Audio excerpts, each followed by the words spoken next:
imagino que talvez vocês já estejam saturados desse assunto, mas ainda há coisas a ser ditas a partir do debate entre Álvaro Borba, do canal Meteoro, e o Mamãe Falei, que aconteceu semana passada. Porque a partir disso foram muitos reacts, muitas pessoas, né, muitos influenciadores à direita e à esquerda falando sobre isso.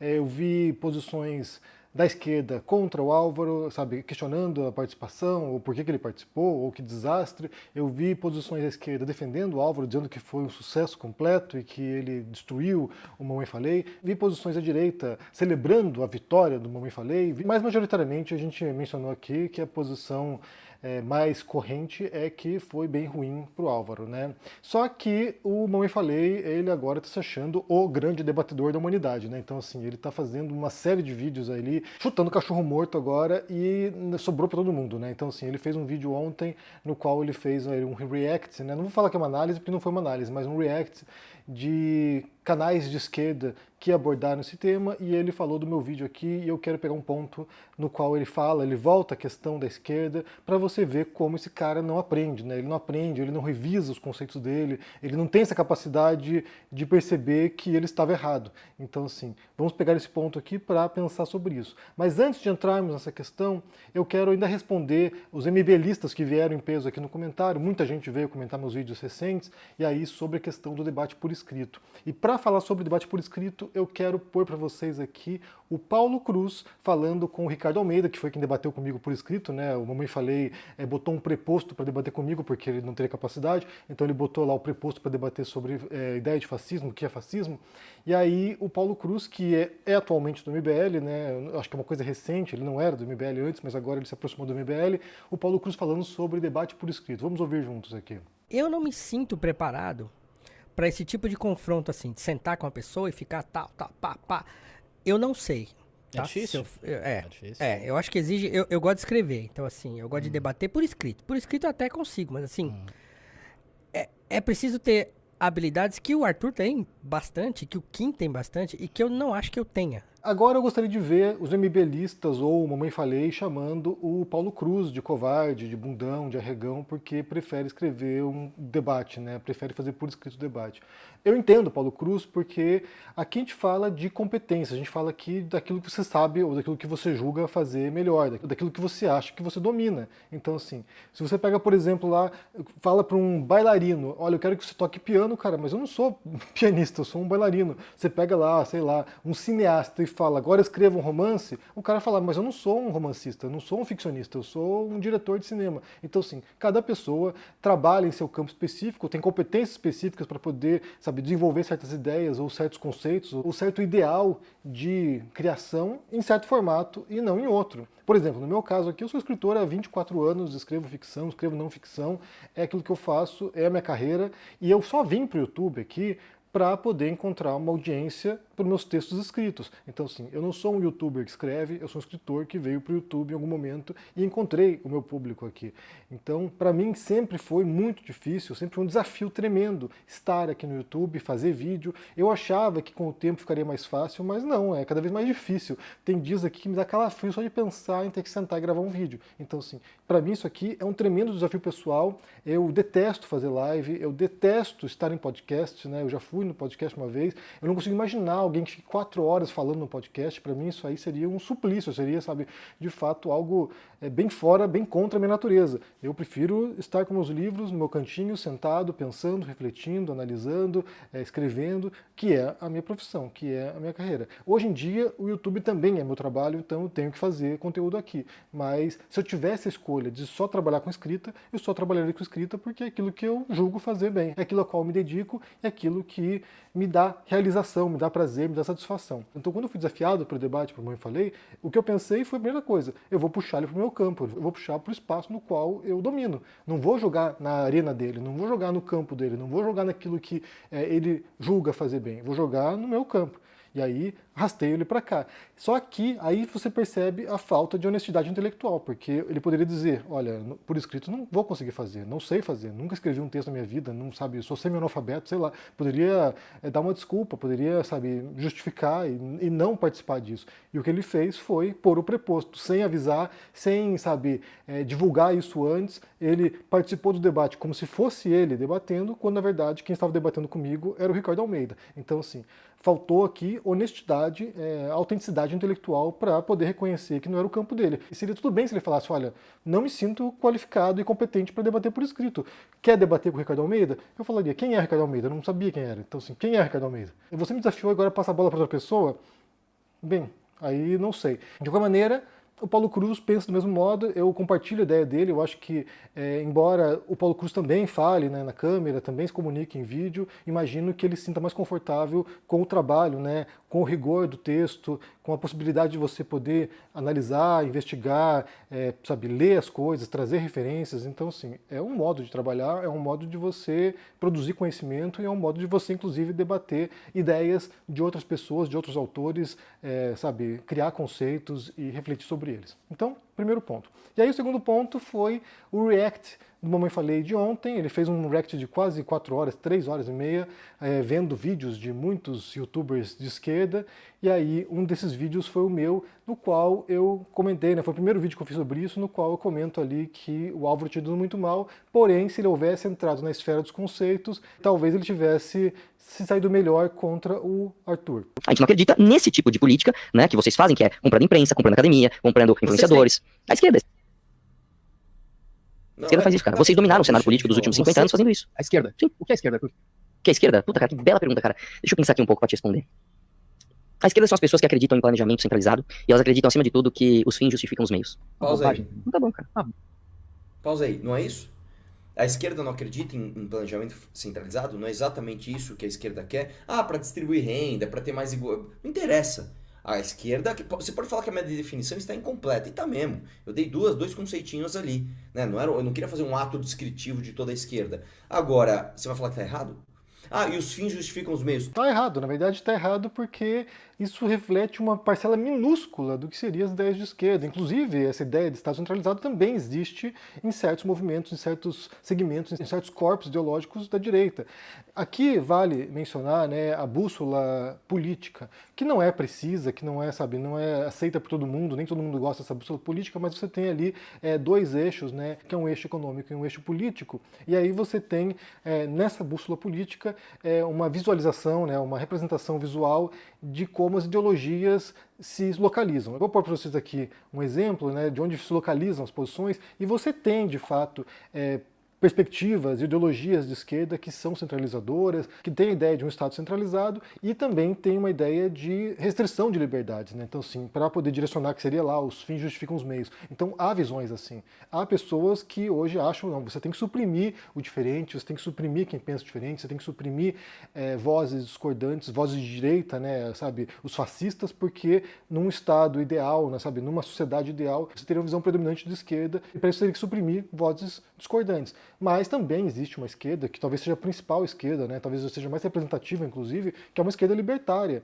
Então, assim, se o Mamãe Falei lesse o Bakunin, por exemplo, o autor anarquista, se ele lesse Deus e o Estado, eu imagino que ele ficaria estarrecido, surpreendido e fascinado pelo Bakunin. Porque o Bakunin é um autor anarquista e que é contra o Estado. Há uma grande parcela da esquerda que é contra o Estado, que é contra a existência do Estado, que prevê o fim do Estado, né? Seja pela Revolução, seja por processos históricos prolongados, mas que levaria a um momento ali no qual o Estado não existiria mais. Então, sim, dizer que a esquerda defende o Estado centralizado é incorreto e é absurdo, pensando nas visões principais que existem de esquerda. Uma coisa é você achar, como pensa, por exemplo, a social-democracia, né, que é o modelo ali de países escandinavos, por exemplo, que são os países mais desenvolvidos do planeta, né. Uma coisa é você pensar que o Estado tem esse papel de prestar saúde pública, educação de qualidade, de dar um suporte ao cidadão, inclusive uma renda universal para as pessoas, que também é uma ideia que está presente em autores liberais.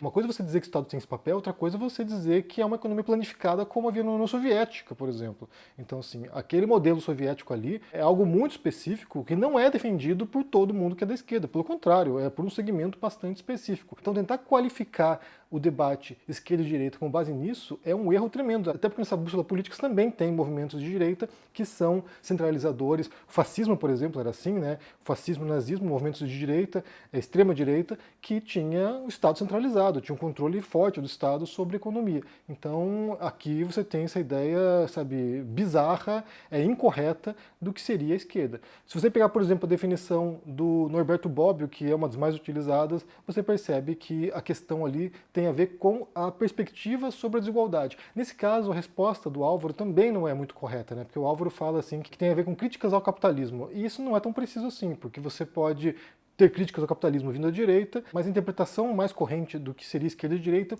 é a relação com a desigualdade. A esquerda tende a achar que a desigualdade deve ser suprimida ou deve ser enfrentada, então sim, os esforços devem ser nesse sentido, de você transformar uma sociedade mais igualitária, enquanto que a direita tende a pensar que a desigualdade ela é natural, ela é inevitável, e aí você tem que dar condições para que a pessoa possa galgar a hierarquia, né? Então, assim, pelo mérito dela. É por isso que existe essa ideia meritocrática. Se você for bom no que você faz, você vai sair de uma condição, sabe, mais pobre, e aí você vai conseguir galgar até o topo da hierarquia. Então, há uma relação de compreensão de como funciona a hierarquia na sociedade. Não tem a ver com o Estado centralizado. Existem correntes de direita e de esquerda que tendem a enxergar o Estado como importante regulador das relações econômicas, das relações sociais, mas também existem correntes de direita e de esquerda que são libertárias. O Chomsky, por exemplo, vai dizer que o Chomsky é alguém que defende o Estado centralizado? Não defende, obviamente que não. Se o Mamãe Falei lesse o Chomsky, ele também se surpreenderia com as ideias que o Chomsky propaga.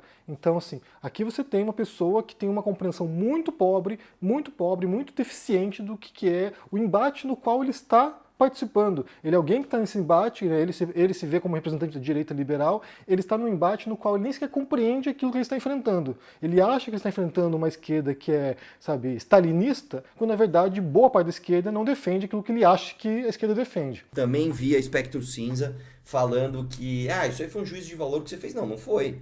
Isso é um fato. Quando você pega a esquerda revolucionária, esses caras falam o seguinte, se tiver que matar, meio que tudo bem, né, velho? Tem que matar porque a gente precisa chegar no objetivo. A gente precisa fazer revolução. O próprio Elias Jabbour, que é um cara que eu respeito, que é um cara que é inteligente, no debate do Vilela, ou num dia que ele tava só ele e o Vilela perguntou, né? Mas e aí, cara? E matar os caras? Se você tiver a serviço de potências estrangeiras, meio que tem que matar. Então, isso não é, como é que eu vou dizer? Não é um ad hominem à esquerda e não é um juízo de valor. Isso é um fato. A esquerda entende que o meio importa menos do que o fim.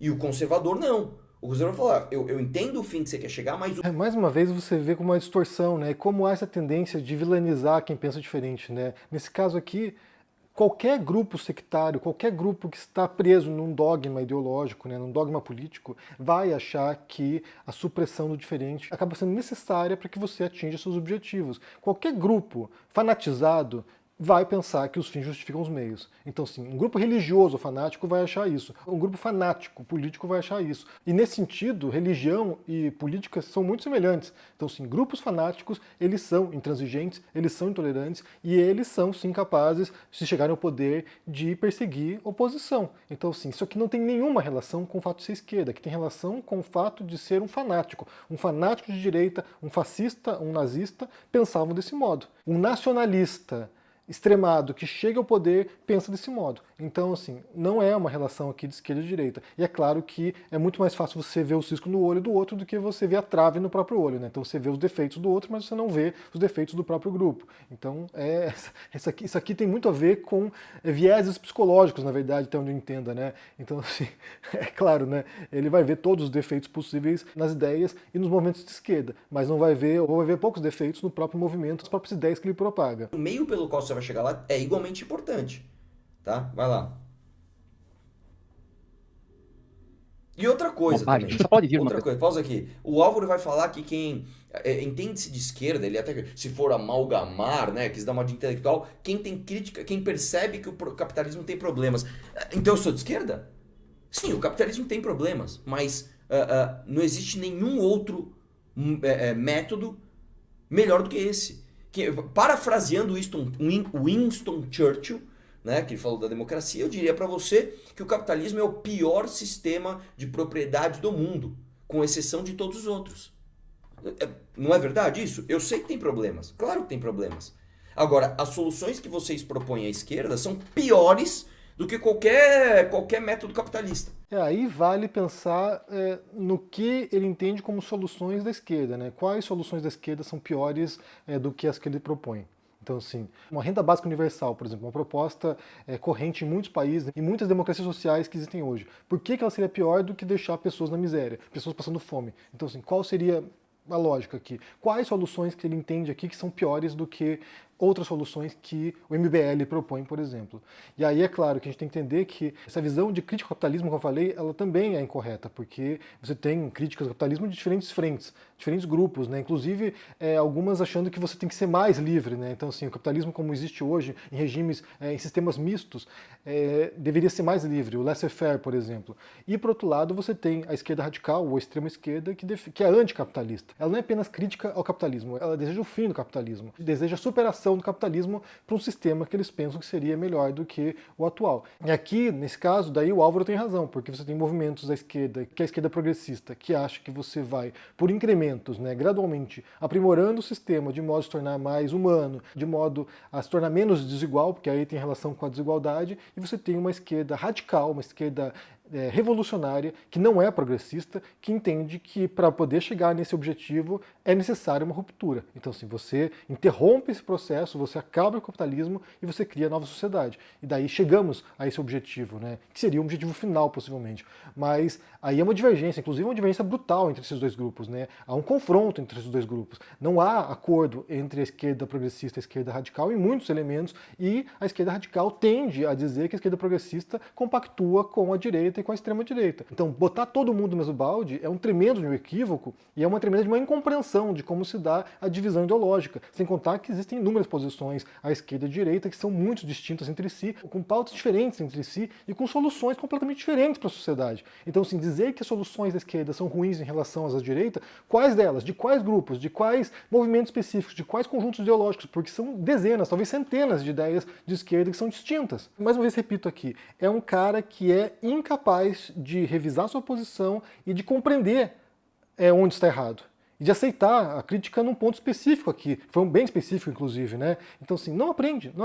Ele ouve o negócio e ele reforça o erro. E ele vai lá e insiste no erro. Porque é muito mais fácil você lidar com uma realidade simplificada. É muito mais fácil você lidar no mundo no qual é preto no branco. Ou seja, nós, direitistas, defendemos a liberdade e somos contra um Estado centralizador, e somos contra atropelar os processos e que os fins justificam os meios, e aí o resto, né, os outros, né, os opositores, esses aqui, eles defendem ideias esdrúxulas e defendem ideias assassinas, genocidas, defendem ideias que, sabe, são capazes de matar as pessoas, aniquilar as pessoas para poder criar um suposto mundo perfeito. E aí não é bem assim, na verdade é bem mais complexo do que isso, mas é claro que para isso, né, para compreender essa complexidade, aí é preciso estudo, aí é preciso um pouco de dedicação, um pouco de respeito, um pouco de honestidade intelectual, que o Mamãe Falei não tem, tanto que nesse debate por escrito, ao invés de dizer, olha, eu não estou preparado para isso, eu não sou capacitado para isso, ele vai lá e põe um substituto, sem avisar ninguém, põe um substituto para debater por ele. Então é isso, né? Só para fechar essa história, eu suponho que seja o último vídeo sobre esse assunto aqui, eu não pretendo voltar mais a isso, mas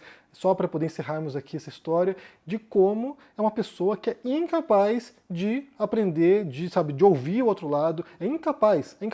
E isso aqui leva a questionar mais uma vez a função e a eficácia desse tipo de debate, porque as pessoas não aprendem uma com as outras, né? Não há espaço, não há, margem para que você reconheça, olha só, talvez eu esteja errado nesse sentido, talvez aqui realmente a crítica seja válida. Não, a pessoa fica cristalizada, fica encastelada nas suas ideias e é incapaz de ouvir o outro lado. Então, assim, qual é a serventia? Para que serve isso? Para onde vai? O que melhora? Não melhora nada, só que continua criando esse falso antagonismo grotesco que é aquilo que a gente vê na política desde um bom tempo, né? O que vocês pensam aqui sobre isso? Deixe aqui embaixo no comentário, deixe o joinha, se inscreva no canal aqui, ativando o sininho, isso é muito importante para ajudar aqui no engajamento, se torne um membro para dar uma força e se cuide por aí. Um forte abraço e até mais. Tchau!